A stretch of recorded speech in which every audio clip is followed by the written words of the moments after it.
about the entire aviation space because the aviation regulator DGCA has issued a safety order for all aircraft registered in India.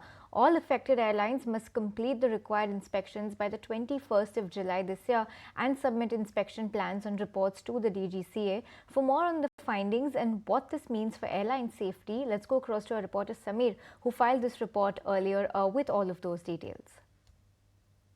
In an important development in the aviation space, the aviation regulator DGCA has issued the order advising the airlines to do the inspection of the Boeing 737 and Boeing 787 aircraft related to the fuel switch control mechanism, and this entire inspection of the fuel switch has to be completed latest by July 21st and the regional officer or the regional DGCA officer. So this inspection order came in the light that recently AAIB, the investigating authority of Air India's aircraft crash, they submitted the preliminary report to the Aviation Ministry, and which highlighted an important part that the fuel switch, it moved from run position to cut-off position at 13:38 hours when the flight took off. Immediately after a few seconds, they switched of fuel supply that moved from run position to switch off position. This was a very important aspect in the preliminary report, after which there were multiple questions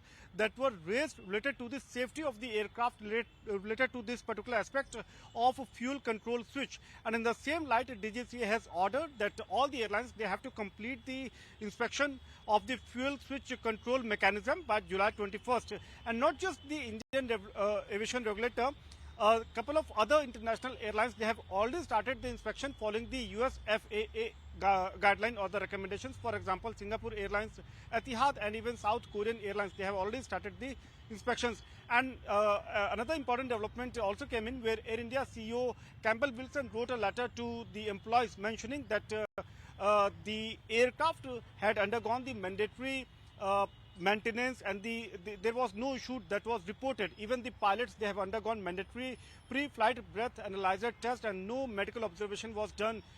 There was no safety observation issued in the preliminary report. So these are a couple of important developments taking place related to Air India's aircraft crash, but the government wants to ensure that the aircraft safety, the entire parameter should be upheld, and the DGCA order is a step in the same direction. All right, thank you.